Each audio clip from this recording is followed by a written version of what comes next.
Hi, it's Josh Rubin with the Rubin team.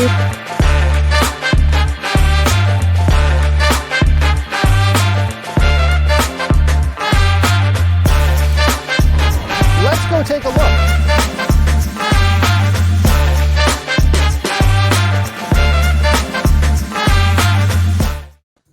Hey guys, it's Josh Rubin here with the Rubin Special out of Douglas Elliman in New York. Today is Wednesday, May 22nd, joined by none other than Justin Ippoliti from Milwaukee, Wisconsin.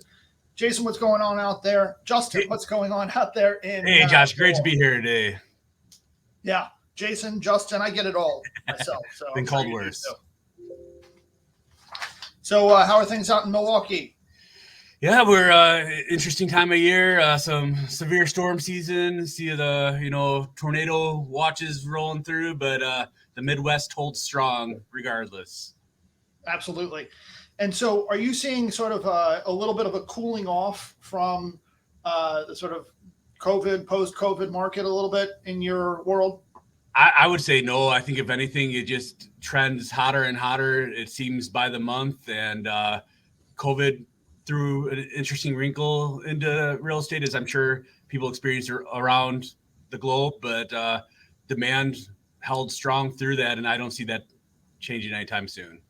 Because I've been reading articles in the last week, 10 days, talking about these markets that were really impacted, places like Coeur d'Alene, Aspen, these sort of markets that we always used to think of places that people would go and buy fishing shacks and ski lodges and sort of second home markets. Starting to cool off in the most recent reports, but it's interesting. Just in the last couple of weeks, I'm seeing New York perk up a little bit. It sounds like you're seeing the same with the spring market finally coming to roost. I think the traditional housing market is just so strong, and there's so much demand that even outside of market factors can't touch the demand and the lack of inventory. And certainly with discretionary spending, it's a different mentality, but I think in the Midwest, it's a pretty stable housing mentality and mindset, and the demand is pent up, beyond what our inventory can offer for people. Got it. And so many people in our world get into this business as a second or third career. How did you get into the business? It's funny. 12 years later, I would, look down on that mentality and say, you have to be completely dedicated to be a great real estate practitioner. But I certainly started it from a completely different mindset, where I was just looking for kind of a second career to supplement income and use some of my skill sets accordingly, and had no idea it would be for me, what it is today. And so what made you think about getting into it as sort of a side hustle, if you will? Yeah, that's exactly what it was. I was a public school teacher, just, living month to month, barely paying bills. And, after about 3 or 4 years of that, I, really thought that there had to be a way to kind of do better than that. And I enjoyed being a teacher. I didn't want to change that career path, but I needed something to supplement that if I was going to be sustainable for the next 20 to 30 years. Yeah. It's interesting. A lot of people get into teaching because of the stability and the benefits, of course, and the longevity of the unions in a lot of cases.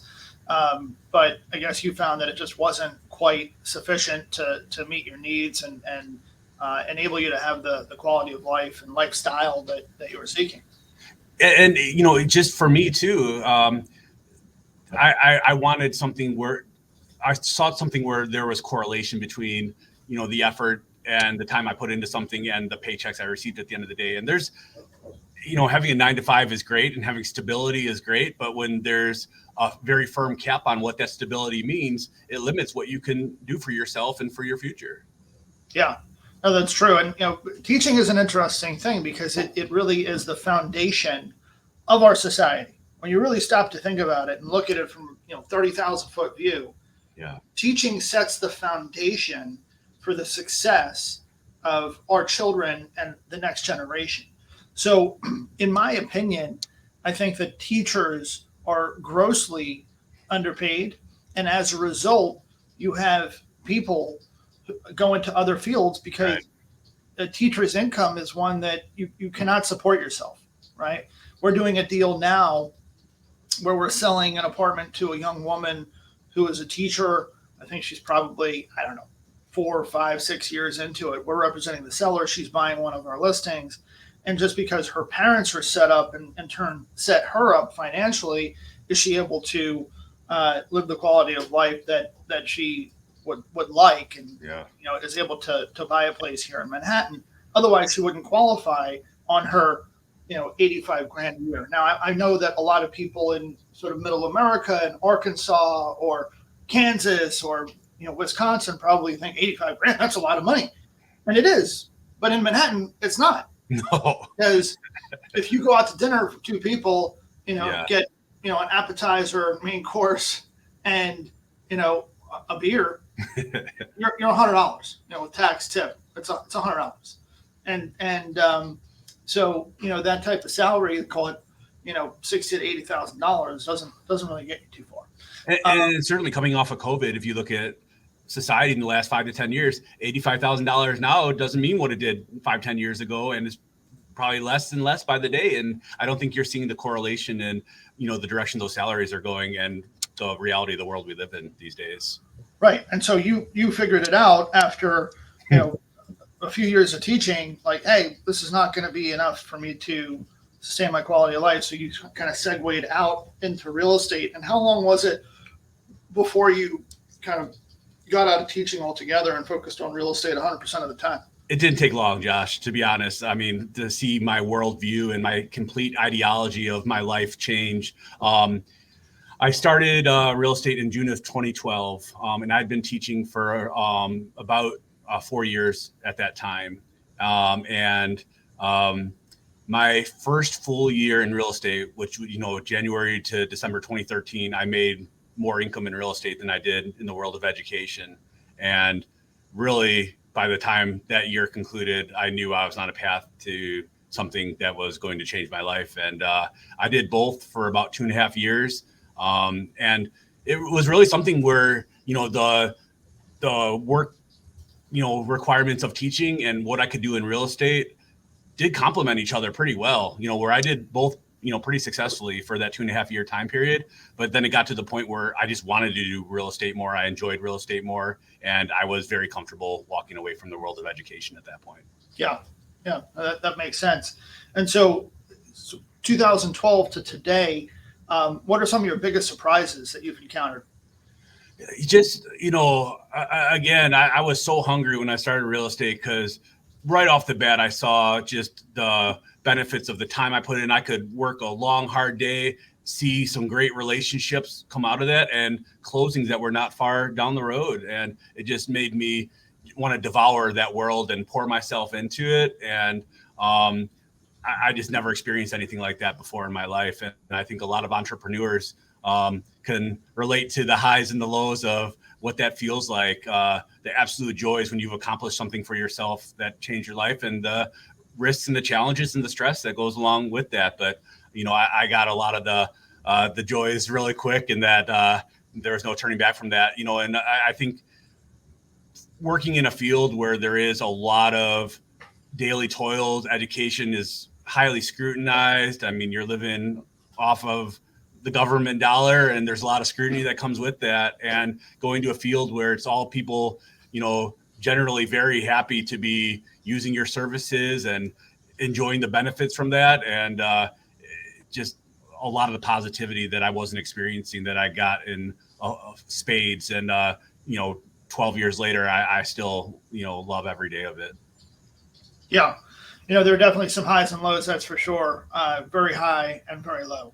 And those, enabling ourselves to try to even that out is really one of the keys to success in my experience, because otherwise you'll be sort of washed out by, those feelings of what one colleague of mine who's now been doing this for over 35 years said, that he gets to a point where he doesn't see how he's going to make another dollar in real estate. So, some very dark times out there between, the pandemic, when I was literally sitting in a basement, not knowing when I was going to be able to leave my house, to, 2008, where, no one wanted to see anything. 2001, of course, September 11th, when there were, these moments when you didn't know which end was up, but you just had to kind of fight the fight and know that it's always darkest before the dawn. And, the longer that you stay in the ring is the more likely that you're going to win the match. And so sometimes you just got to fight your way off the ropes and know that, the grass is going to be green once again. And I like working in a career field too. You have business fields where people achieve, high status CEO level positions and they're guaranteed top level salaries for the rest of their life.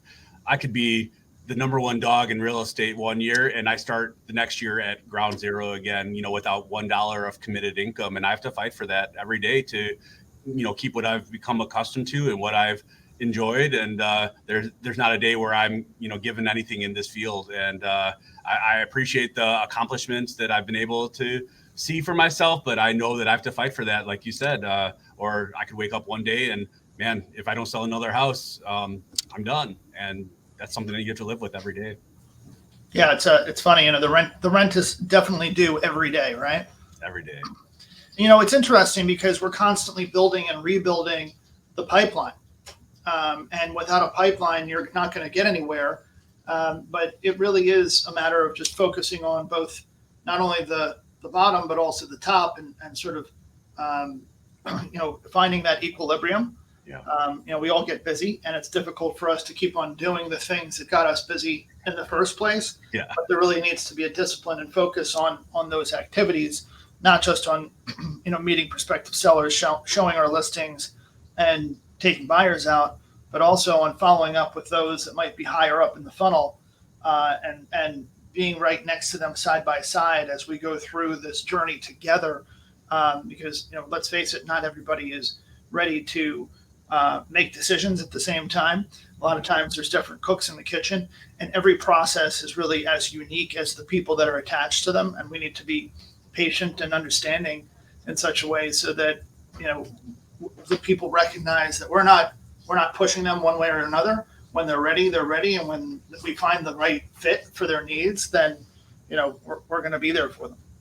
Yeah. And I think, anyone who's successful in this field, it takes time developing your systems and developing the people around you who help you to cultivate those things because, there's a limit to what one human being can do. And, if I'm closing 10 active deals, you're right. I'm probably not, cultivating that relationship that's going to lead to my next 10 deals. So it really takes growing to the point where you have good people in place to support those systems and help you to cultivate those relationships that you can rely on to represent your brand and, what you do for people. And, that's what gets you to a sustainable place where it's not just closing that awesome stretch of 10 deals and then you have nothing to show for it for the next 4 months, but you always have to have that pipeline going for sure. Yeah, 100%. It's interesting, Justin, in our profession, brokers and these sort of realtor associations recognize us from what a great year we've had. And, I think the year is really relative. And whenever these awards come out, they're anywhere between January and March or April of the following year, recognizing us for the prior year. Right. And I'm always focused on, the here and now and what's in front of me rather than what's behind me. And so I don't really look at, the year over year comparison. I look at, where are we today? What are the market conditions? How do we navigate the challenges that lie ahead of us? And how do we help, our buyers and sellers through a higher rate environment or a volatile economic landscape where there's geopolitical uncertainties? And what are some of the things that sort of help you guide your clients through those challenges? That's such, a good, you have the big picture of what's happening in the world and then the day-to-day reality of, what you want to do for people's lives. And I think as practitioners out here, boots on the ground, my focus is showing people the benefits of owning real estate, whether it's investment properties, whether it's their personal residence, people investing in my market from all over the world. I have to show them that there is value in doing that. And, whether it's COVID or global conflict or economic uncertainties, there is tangible value in owning property in the Milwaukee area. And that's the message I have to find the path to and deliver to people with authenticity, every day. And that's a different message now than it was 10 years ago. And it's going to be a different message in 5 to 10 years. And I have to evolve with what's changing to give people that proper message. Yeah. Well, I think you got to know how to pivot, and you got to know how to sort of lead, on the dance floor. You got to kind of lead those people so that they know, the steps that you're trying to do, and what they need to be willing, because there are so many people out there that we work with that, it's interesting. Some of them follow our advice and some of them don't. And, just in the last day, we have a seller who priced their property perfectly. They took our advice on removing some items from the apartment to make it show better. Fortunately for them, there really wasn't a lot of condition work that needed to be done, but they followed our advice. Yeah. From pricing to presentation, timing. We certainly encouraged them to get the show on the road. They were trying to sort of delay. And finally we launched the listing. We got multiple offers. Yeah. And, we're a little bit over the asking price, in fact, which is great for this market here in the city. Yeah. Whereas on the flip side, we have another listing where it's an estate. The people painted the apartment. They removed most of the contents. They left a couple chairs just so, in their words, people could have a place to sit when they come in to see it. They didn't want to stage the apartment. They priced it about 5% above where we suggested. And then after a few weeks of no offers, we suggested that they make a price improvement and come down to the sort of next logical increment. And they didn't listen. So they didn't stage. They didn't price it where we told them to. They didn't adjust when we told them to. And after we've shown it to a bunch of people, now all of a sudden, they've reduced the price, and we got an offer, and the offer is $50,000 below our $800,000 asking price. Now, I'm sure when I haven't even had a chance to call the sellers, by the way, to present the offer to them. Now, when I call them, I'm sure they're going to say, "Oh, that's too low. Forget it." But, the reality is that this is what happens when you don't follow your broker's advice. And, you're going to wind up having an outcome that is suboptimal, that is, not what you want. And, it's kind of like having a doctor, and you go to the doctor because you have a sore throat or some other ailment, and they say, "Oh, well, based on the various tests that we've done, well, here's your remedy, and take 2 of these and come back and see me next week." And you take the prescription, you go to the grocery store, you forget to get it filled. 2 days later, you get it filled, and it says take 2 a day. You take 1 a day because you're too busy to take the second.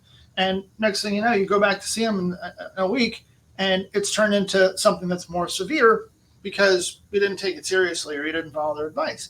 So really the same thing can happen, whether it's in real estate or any other professional's advice. Your accountant, your financial advisor, you name it, you hire these professional advisors to do just that.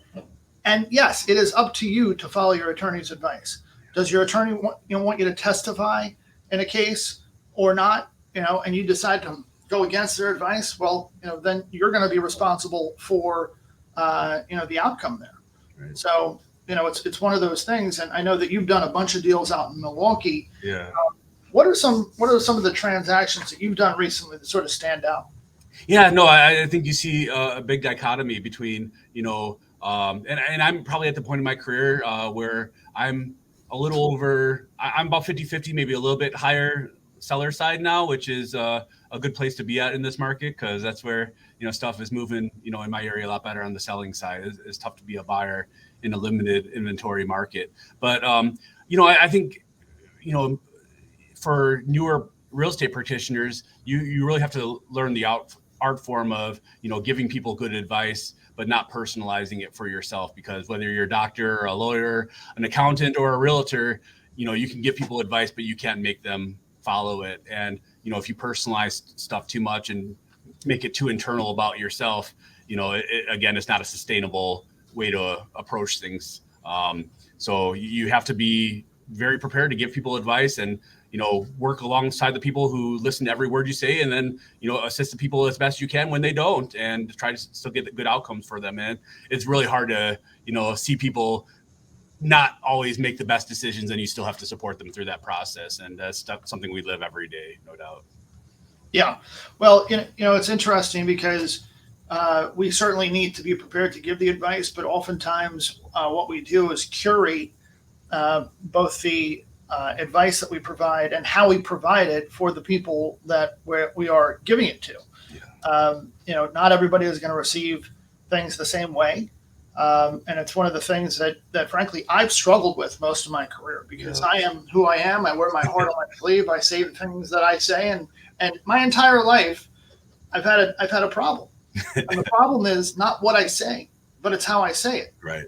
Because I just say what I think. Yeah. How I feel, and in the moment. And some people don't take it the right way. Yeah. But I'm always well-meaning.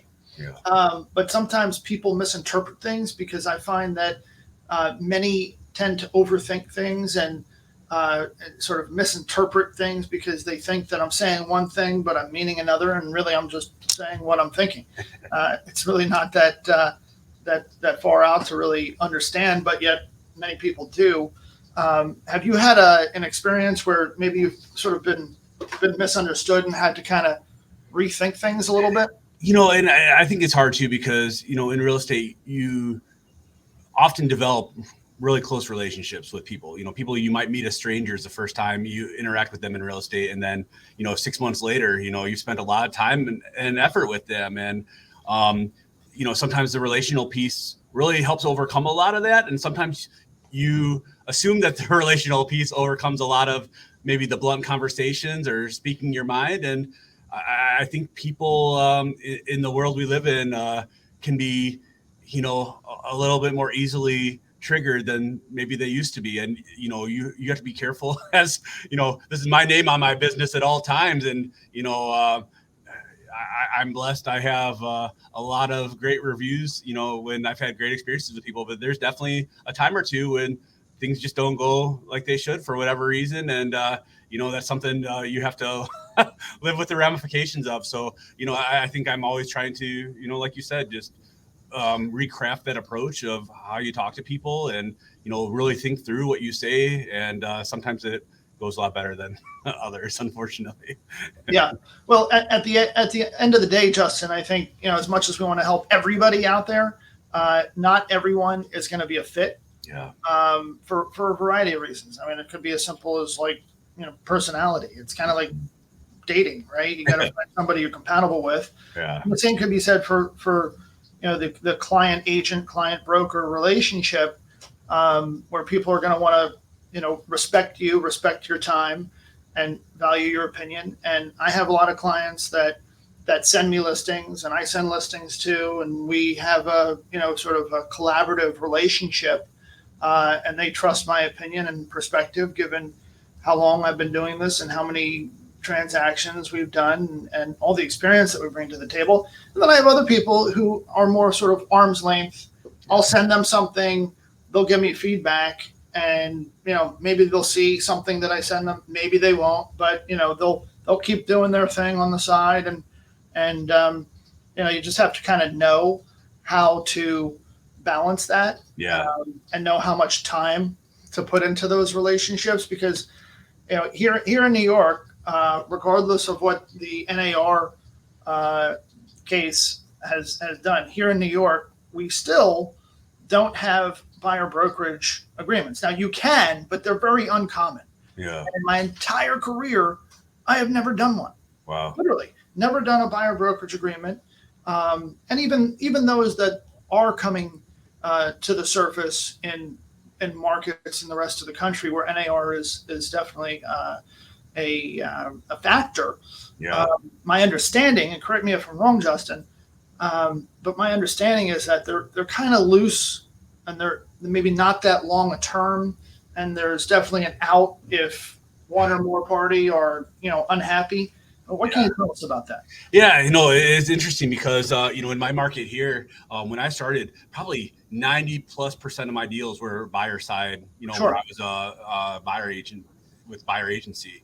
And I wouldn't be sitting here today if it wasn't for, that path that got me here. So, but you're right. If I have a buyer agency agreement with someone and they choose not to honor it, my broker certainly isn't, grabbing by the neck and taking them to court and, getting my 2.54%, buyer agent commission. So it's really just, on our end, a lot of time, a piece of paper that you hope people will honor. And it's certainly going to be changing a lot in the next couple of months as NAR, kind of figures all that out and what the day-to-day ramifications are going to be for us. But in a market like mine, that is very heavy buyer agent based, it's going to have significant changes for our market and how we do business and how we work with buyers, no doubt. Are you seeing pushback, even though the forecast changes aren't supposed to officially come into play until July? Are you seeing any pushback from sellers, both those that you're talking to about listing their homes and those that have already listed their homes? Josh, the media is a wonderful thing. So, something, like this gets just touched upon in the media, even though it's 6 months, a year from anything actually having resolution that we deal with changes from. And I'll get a call 3 minutes later from a seller say, hey, I don't have to pay buyer agent commission now, right? Because the media says there's no more, buyer agency. I say, oh, no, we still have a contract. We've agreed to it this time. There's been no changes to that at this time. But the media said there's no, and so it's spending 6 months, trying to help consumers understand where we are now, where we may get to after a certain point, and everything in between. And those are a lot of challenging conversations that will continue to take place every day. Yeah, it's interesting. I have a listing that's on the market downtown, 3-bedroom, 2-bath.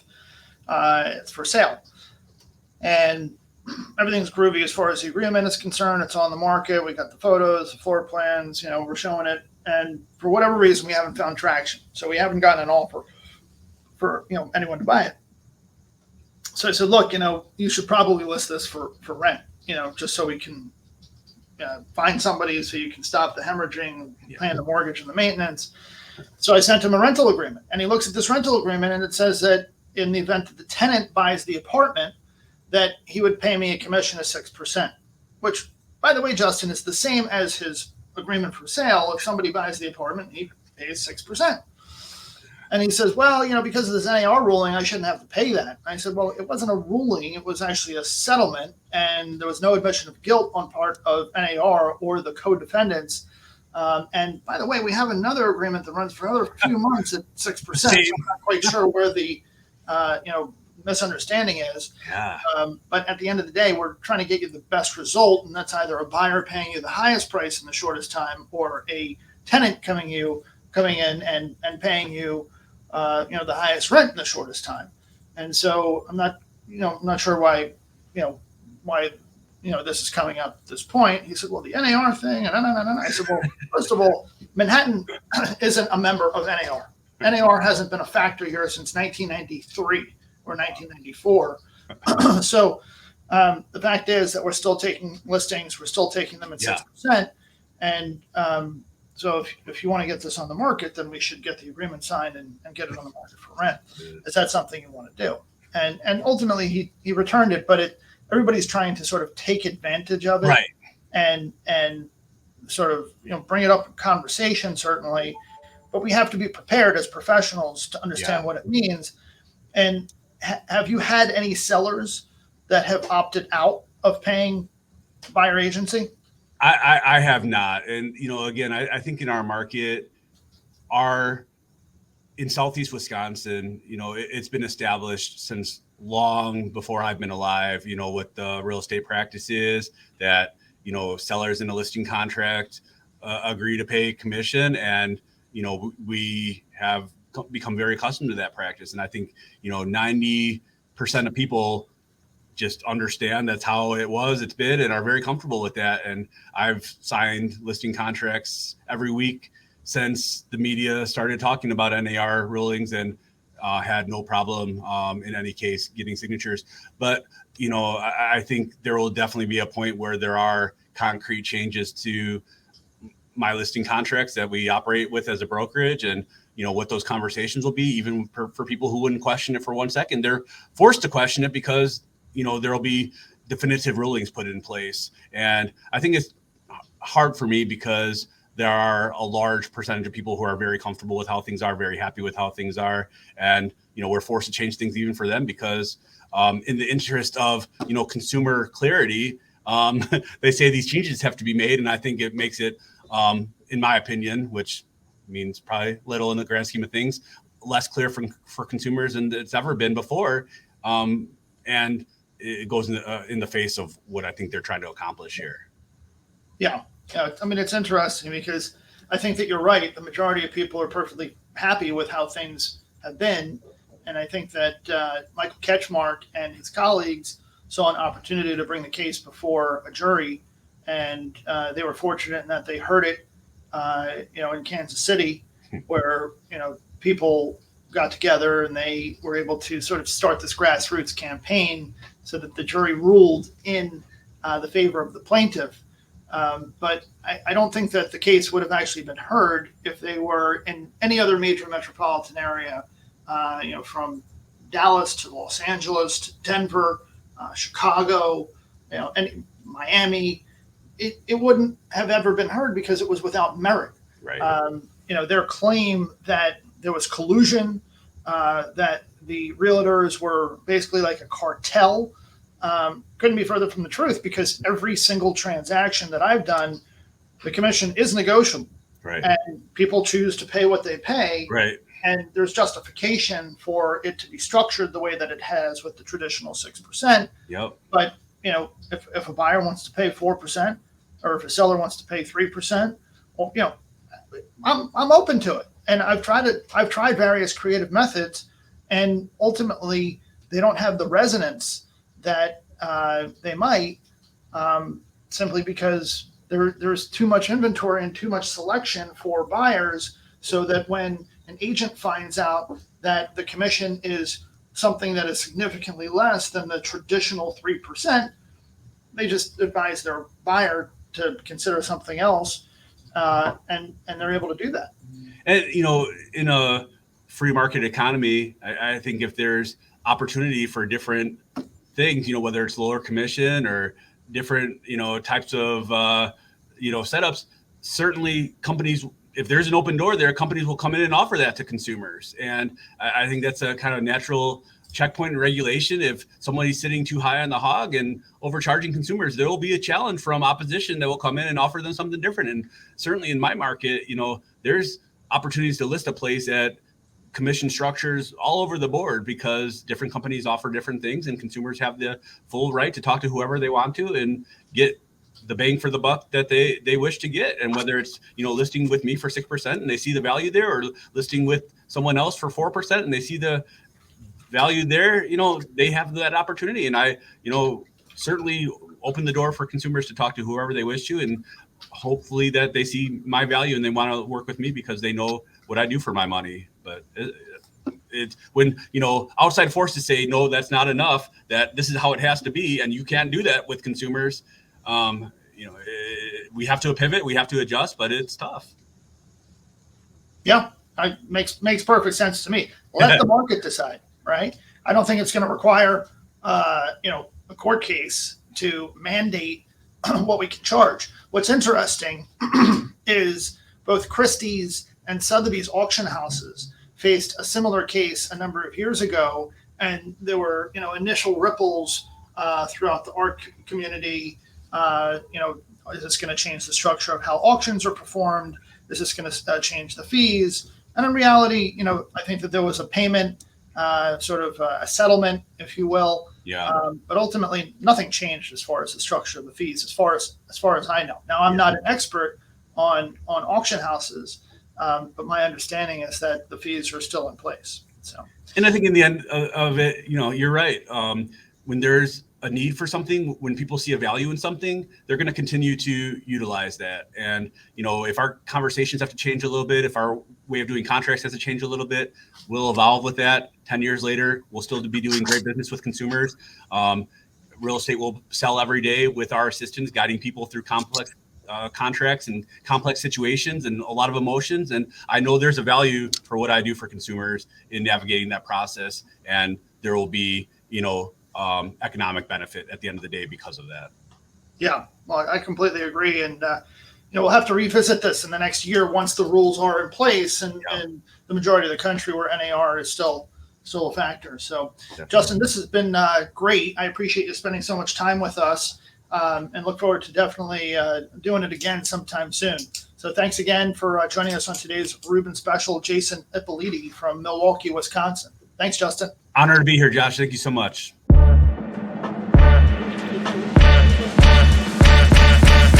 Hi, it's Josh Rubin with the Rubin team.